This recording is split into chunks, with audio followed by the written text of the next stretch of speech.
Hello there and welcome back to JJ Painting. I am JJ and welcome to the last video in Age of Sigmar. Yes, and for those of you who are just joining us and you haven't seen any of the rest of Age of Sigmar, what we do on this channel is we take a topic related to the hobby, we take a model that is sometimes related to the topic and sometimes has nothing to do with it, we paint it up, we have a chat, hopefully everyone takes a little something away and we all get to grow and be better people, I'd like to think. Or maybe we just sit here and watch me paint. Either way, I hope we're all having lots of fun. So today we're going to ask the big, thorny and very complicated question, was Age of Sigmar good for fantasy players?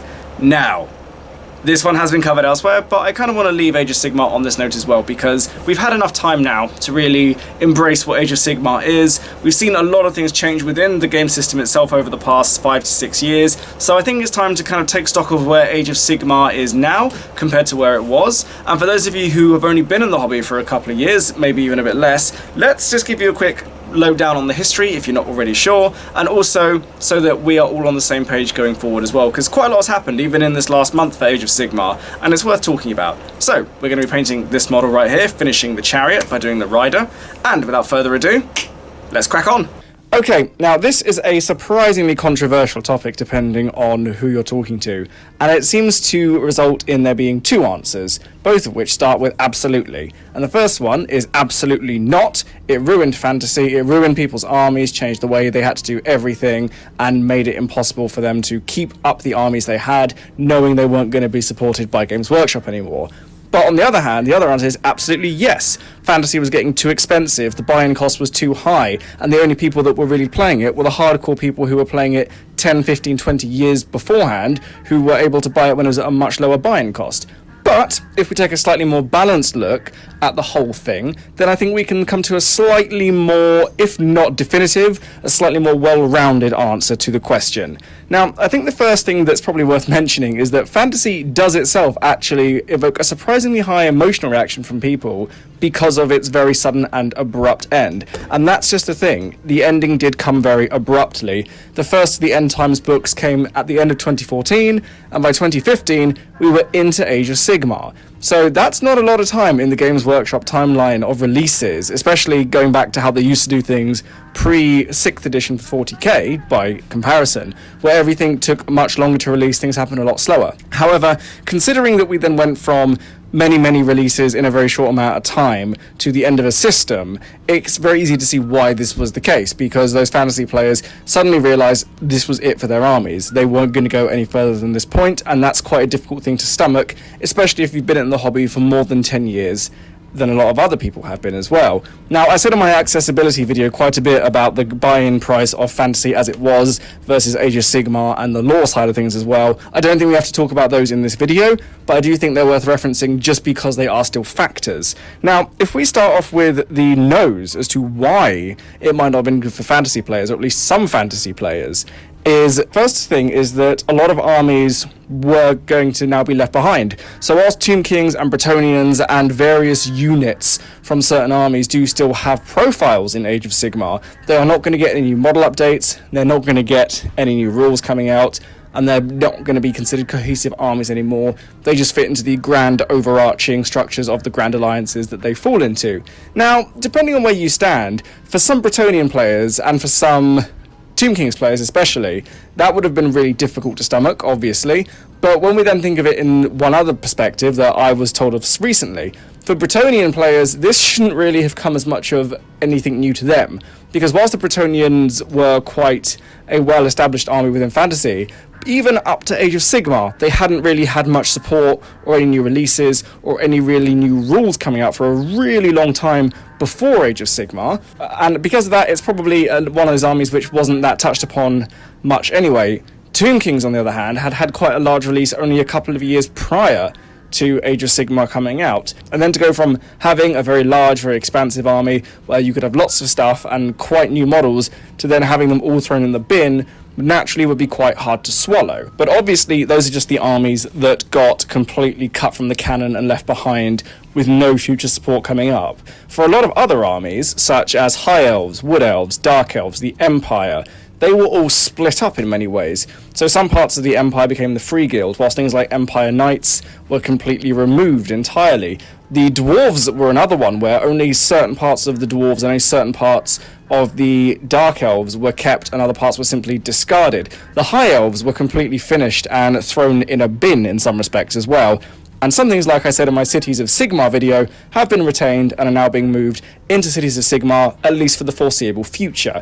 And the other thing to bear in mind in that, like I said in that Cities of Sigmar video, a lot of the stuff in that book very much feels like it's stuff which was new enough that Games Workshop didn't want to discount it immediately, but didn't quite have a place in any of their new armies, such as Cahadrons, or Ideneth, or Daughters of Cain, etc. And then we think about how it impacts those players, who spent years building their armies around maybe one race and one faction, which is how it used to be, but then to watch them being split up and split up and split up. And whilst in the early days of Age of Sigmar, it was very clear that this was going to be a very different game, both in terms of how you structured your army as well as how you played the game. It made it very difficult, I think, for players to migrate their thinking from this is no longer Empire to this is now Cities of Sigmar with certain allied bits, or this is no longer Dark Elves, these are now obviously Darkling Coven and Daughters of Cain and whatever else. And that's quite a difficult thing, I think, for a lot of players to absorb early on.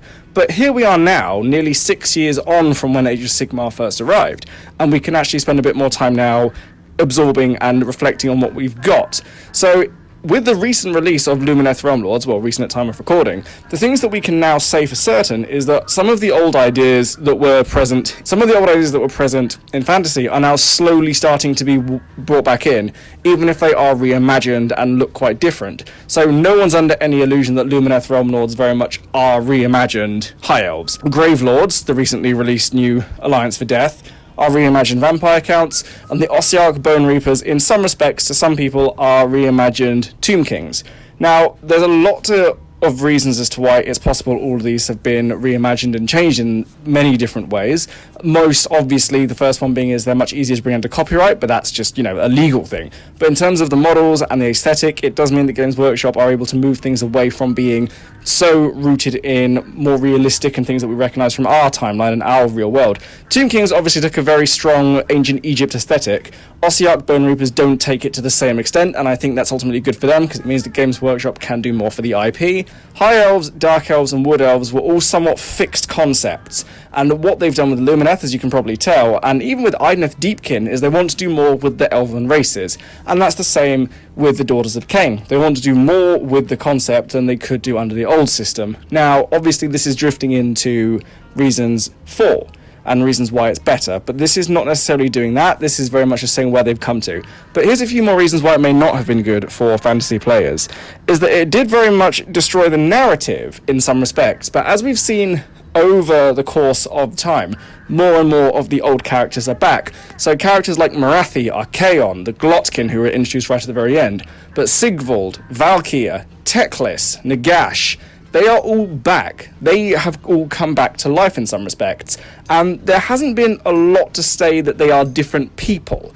Now, like I said in my narrative video, we have largely seen a very heavy return of old characters. We've not seen many new characters who are going to arrive with the same status as the old characters as well, and that I think is a bit of a problem. It does then raise the question of, if the races are just being reimagined, and if the characters are coming back largely the same as they were before, why did we need all of this? And that is a very fair question. And I feel that question can somewhat be answered, either in short or long form, but it obviously does just come down to Age of Sigmar or fantasy did need a change, and Age of Sigmar is where it's ended up. Whether or not you agree with the change, that's just where it is. However, overall, it is fair to say that there are a lot of things that have taken stuff away from the older players who did have fantasy armies. But this isn't that video where I want to just rail on Games Workshop for pissing off a load of people, because they did enough things right that I think it's worth a slightly more balanced look at it. And this brings me on to my points for why it is good for us as players. And also, before I get into that too much, you may have noticed that just about all the races I mentioned there were races that now fall into Grand Alliance order, bar the Tomb Kings. And we'll get to why that is in a while, bit of speculation, but worth mentioning nonetheless. So the first, yes, is Chaos was able to expand hugely. Now, to be fair to Chaos players, and to an extent players from the Grand Alliance of Death, as it is now, so Vampire Counts players at least, they didn't suffer such a massive loss to their armies as other things did. So Grand Alliance of Chaos, as it was before, is been able to expand hugely. So Chaos players, like myself, a bit biased, I will admit, have gone from having 1 book or 2 books in Fantasy to having 7. And that's huge. That's absolutely enormous. And actually, I should say 4 books, because obviously there was Skaven and Beastmen. But now there are different battle tomes dedicated to each of the 4 gods. All of the old stuff from the Slaves to Darkness book is now just in, well, that's Slaves to Darkness, and we can pick and choose from that however much we want. Skaven and Beastmen are now better integrated into the Grand Alliance of Chaos, and it makes the whole thing far more holistic and far easier to wield as a whole Grand Alliance, and Chaos does feel more like a coalition. As I said in my Grand Alliance Chaos video, they were the original coalition, and now they get to play in a way which is far more representative of how they've always been in the game. But obviously that's just for Chaos, and that's only one aspect. However, having said that, the Grand Alliance of Death, as it is now, has also received a huge update that goes beyond just the old ideas of vampires. Like I said in the Grand Alliance Death video, they've now got things like the Night Haunt, and now they've got the Soul Blight Gravelords coming out, so that's a return to the old vampire counts, quite possibly, and we're seeing new models which are much nicer than the older ones. And the other thing to bear in mind with that is that I do generally think Games Workshop had most of these for a while, but they wanted to get their new ideas and the things that were going to be the jumping off points in first. So Stormcast Eternals, Lumineth Realm Lords are very, very much in the same Grand Alliance, but I think we needed things like Stormcast first, and Kahadrons first, and Ideneth first, and Maggotkin first, before we could have things like Lumineth, before we could have things like Soulblight, or before we could have things like Ossiarch Bone Reapers, because they harken back to old fantasy. And it would have been a bit harder to swallow thinking that Age of Sigmar's newer armies looked more like the older ones than being able to bring out some new ideas before we start to slowly bring in things from previous years, reimagined and updated to fit more with the new Age of Sigmar aesthetic. And this brings me almost to my next point. The models themselves have changed quite drastically, and I know some people quite liked the regiments. I didn't mind them, and I thought they had a certain place for a certain type of game. However, I can kind of see one new argument that I've become privy to fairly recently, and that is, for ranked up regimental games, the models themselves suffer a little bit in terms of what you can do with them, but also they suffer in terms of how excited players are going to be, because they're not going to be able to see their models very much. When they're all ranked up very tightly, you'll see the top of their heads, the edges of their weapons, maybe the edges of their shields and their backs, but you won't be able to see a lot of detail on the models themselves. And that's a bit of a shame, really, especially when you have to rank them 2, 3, 4 deep. That means that there will be models that you may never actually see, apart from when you put them in and out of your case, and when they're being taken off as casualties. And that's not the way you want to see your armies. Round bases from square bases has been a bit controversial, I appreciate that, but ultimately I think it's fair to say that most models are able to be more dynamic, especially the newer releases. And on top of that, it means that the aesthetic of all the armies themselves can change and be a bit more adventurous. They no longer have to rank up, they no longer have to all fit together. People do remember the days of when even things like Empire State Infantry couldn't rank up if you put them on the base wrong. Warriors of Chaos were very much tubular. You could practically put a little wooden cube around them and they'd fit perfectly inside it because they had to.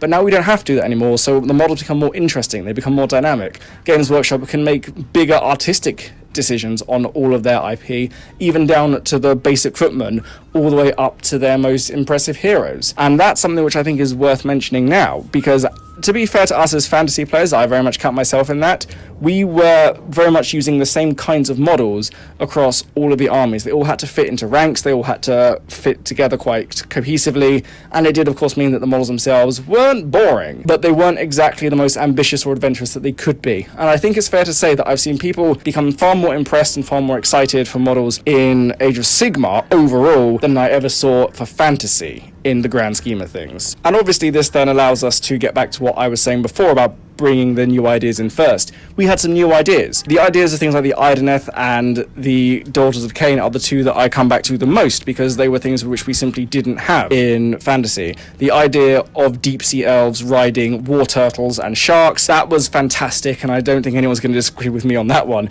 Daughters of Cain, being able to separate that covenly idea of what the religious side of the elves are into its own fully formed army, was also a really strong idea and allowed us to explore one army a bit more deeply than if if they were just lumped in to the Dark Elves the way they were before. And then if we go over to Destruction, it's allowed things like the Gloomspite Gits, which is always very hard to pronounce, to have more space to grow and expand. Goblins were always quite a popular army in fantasy, but they always struggled for space when they had to share it with orcs, and to be honest with you, sharing space with orcs is always going to be quite difficult because most of us are smaller than orcs. But this has now allowed things like Uruk war clans, which I do believe is going to become more and more prevalent as time goes by. I do feel that the orcs, the classic barbarian race, did suffer a little bit from Age of Sigmar, and they've been a bit sluggish to catch up with the other armies. But ultimately, I do think they will start to flourish, and they've definitely come into their own more now, a bit further down the line. And obviously, we now have Sons of Behemoth. We have an army which is dedicated purely to giants, and I think that's really cool. Most other people are backwards and forwards on it, but you can't deny that the new giants look absolutely fantastic, and they're definitely a must-buy for a lot of people out there. And this is both a for and against simultaneously, is that the game itself has moved with the times. I do think, thinking back to when Age of Sigmar first dropped, everyone was expecting it to be perfect then. But when it first came out, there was no point system, there was not really a way of playing it matched or competitively. It didn't have the same sort of tournament-ready level that it does now, arguably. And I think that one of the big problems with Age of Sigmar when it did first come out, is that it took a very long time for it to have the same levels of play, such as matched narrative and open play, that we now use as language for 40k and arguably for Age of Sigmar. And as time's gone by, this thing has happened, and it has allowed more and more stuff to come along. And it's been a good thing, because it means that, as I said, we've allowed the narrative to evolve around it bit by bit. But at the same time, for players who were told you won't have your army supported in fantasy anymore, being replaced with a system that didn't feel complete at the time probably was a bit of a drawback. So I think it's fair to say that time has proven Age of Sigmar's viability and validity as a game. And I have to admit, I have seen more and more people start to come back personally who I knew to Age of Sigmar.